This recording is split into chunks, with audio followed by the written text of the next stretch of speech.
जनता आवाज news channel, आवाज जागरूक जनतेचा। अबू आझमी साहेब हे कायम वादग्रस्त वक्तव्य करण्यामध्ये उस्ताद आहेत। त्यांचा अनेक वेळेस त्यांना त्याचा परिणाम विधानसभेमध्ये भोगावा लागला, विधान भवनामध्ये भोगावा लागला।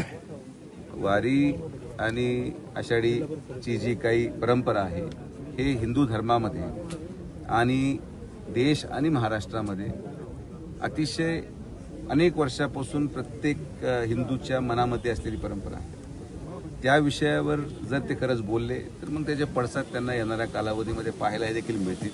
अशा भाषेत त्यांनी करू नये।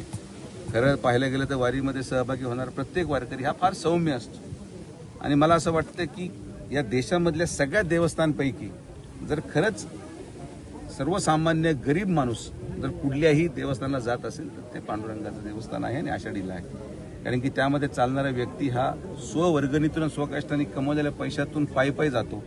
त्यामुळे त्याचं जर कोणी अपमान केला तर महायुतीच्या वतीने त्या व्यक्तीचा बंदोबस्त करायची जबाबदारी आमची आणि आम्ही ती केल्याशिवाय राहणार नाही। जनता आवाज न्यूज चॅनल, आवाज जागरूक जनतेचा।